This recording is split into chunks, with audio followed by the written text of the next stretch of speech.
Zahraničná politika osobitne v tomto veľmi zložitom svete je veľmi komplexná vec. A pre mňa ale zahraničná politika začína v susedstve. Platí to, čo v bežnom živote, že v podstate tak, ako sa darí vašim susedom, aké vzťahy máte s tými najbližšími, no tak sa darí aj vám. Preto susedské vzťahy v rámci zahraničnej politiky Slovenskej republiky ja považujem za úplne prioritné.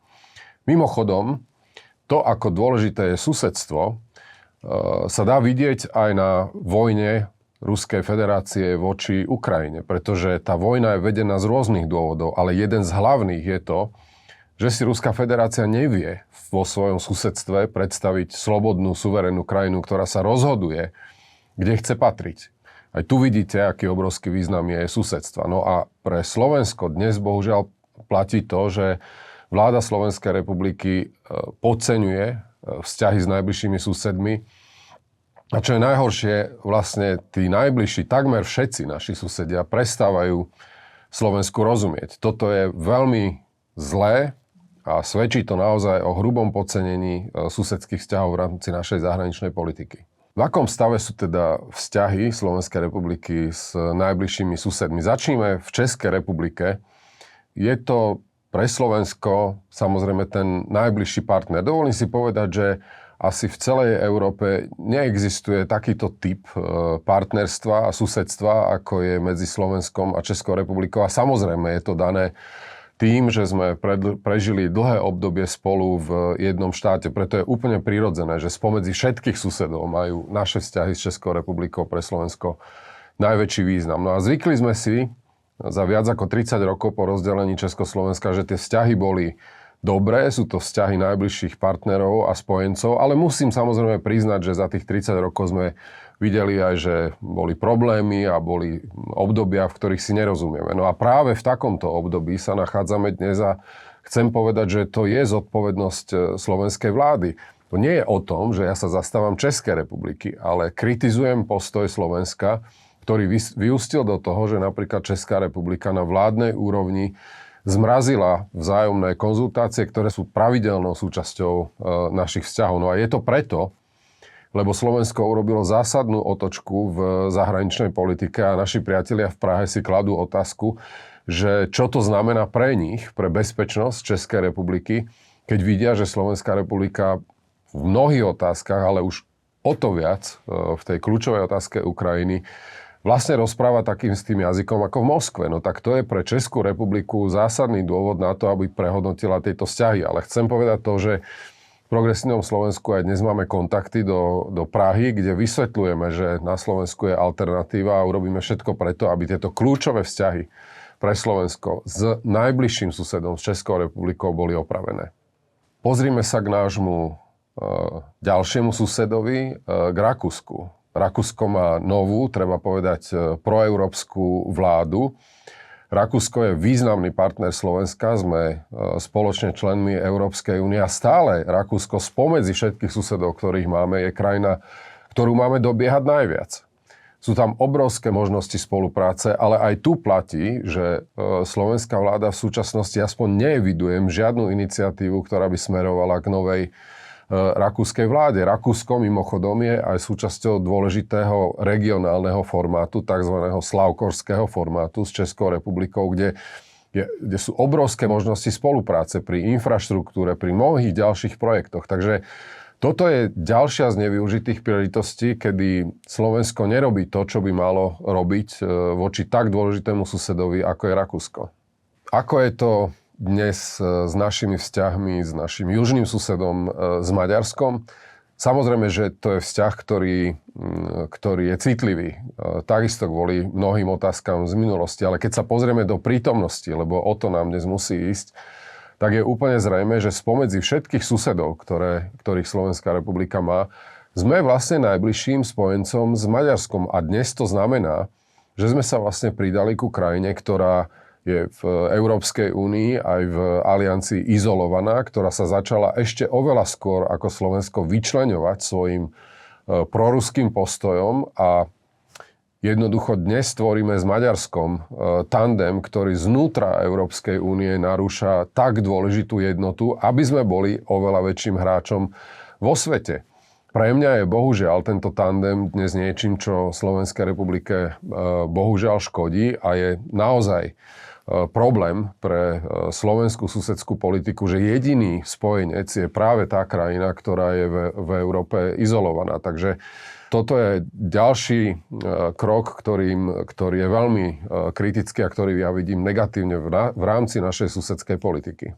Spomedzi všetkých susedských vzťahov, ktoré Slovenská republika má, je samozrejme tým najzložitejším dnes vzťah k Ukrajine. Najzložitejším preto, lebo náš najbližší sused, východný sused Ukrajina, čelí doslova existenčnému ohrozeniu. Bol pred viac ako 3 rokmi napadnutý Ruskou federáciou a pre mňa je nepochopiteľné, že súčasná slovenská vláda namiesto toho, aby stála pri svojom susedovi, lebo veď platí v susedskej politike, že tak ako sa darí susedovi, či vôbec sused prežije, tak to bude mať obrovský vplyv na Slovensko. Ale my dnes vidíme pravý opak. Vlastne súčasná vláda tieto vzťahy poškodzuje, osobitne svojou retorikou, ktorá nám je dostatočne známa, keď sme počuli niekoľkokrát od premiéra, aj od súčasného prezidenta v jeho predchádzajúcej funkcii, vôbec pochybňovať, ako keby na Ukrajine nebola vojna.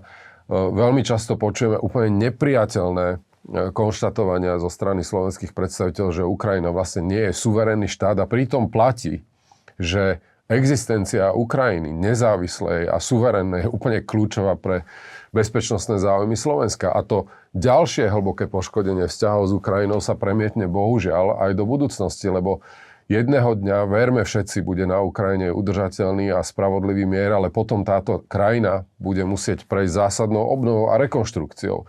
A my cez toto rozbijanie vzťahov s Ukrajinou dnes sa vlastne ochudobňujeme o príležitosti do budúcnosti. Takže toto ja vidím najkritickejšie zo všetkých našich susedských vzťahov z pohľadu toho, čo vláda voči Ukrajine robí.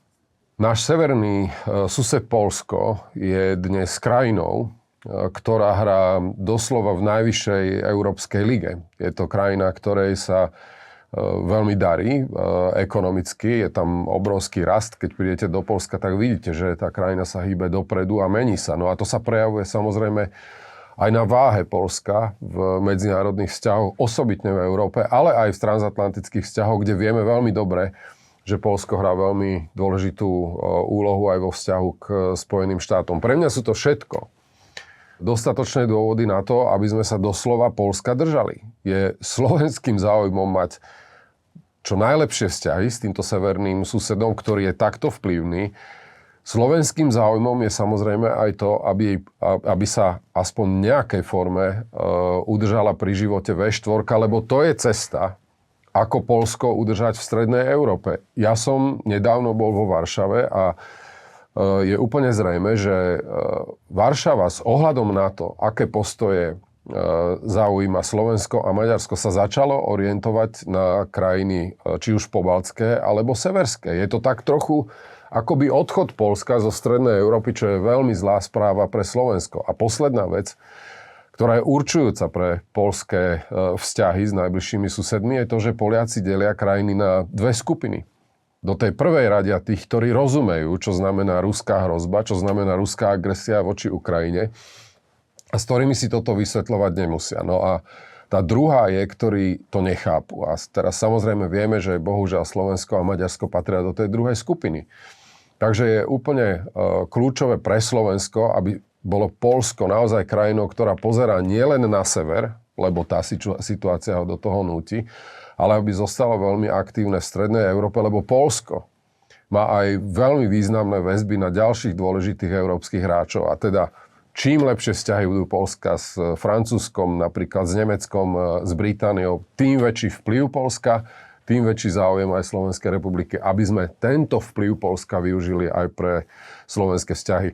Nehovoriac o tom, že máme naozaj veľmi dôležité projekty infraštruktúrne, tie, ktoré prepájajú Slovensko a Poľsko ešte viac. Ale vláda toto, bohužiaľ slovenská vláda toto zanedbá vo vzťahu k nášmu severnému susedovi. Priatelia, takto neutešene, bohužiaľ, vyzerá naša susedská politika. Pritom, ešte raz, tak ako sa darí susedom, tak sa darí aj nám. A slovenská vláda toto bohužiaľ trestuhodne zanedbáva. My v progresívnom Slovensku sa toto snažíme kompenzovať. De facto suplujeme vládu, preto realizujeme naše cesty, či už to bolo na začiatku roka do Kieva. Nedávno moja cesta do Poľska, kde som rokoval s ministrom zahraničných vecí. Pripravujeme cestu do Prahy, do Maďarska. Obídeme takto všetkých susedov vrátane Viedne, lebo chceme ukázať, že máme kritické postoje voči tomu, čo robí vláda, ale našim susedom za progresívne Slovensko vysvetľujeme to, že na Slovensku je alternatíva. Verím, že vo voľbách presvedčíme občanov a potom napravíme aj tieto susedské vzťahy, ktoré súčasná vláda bohužiaľ takto nezodpovedne poškodzuje a takto nezodpovedne vlastne nevyužíva.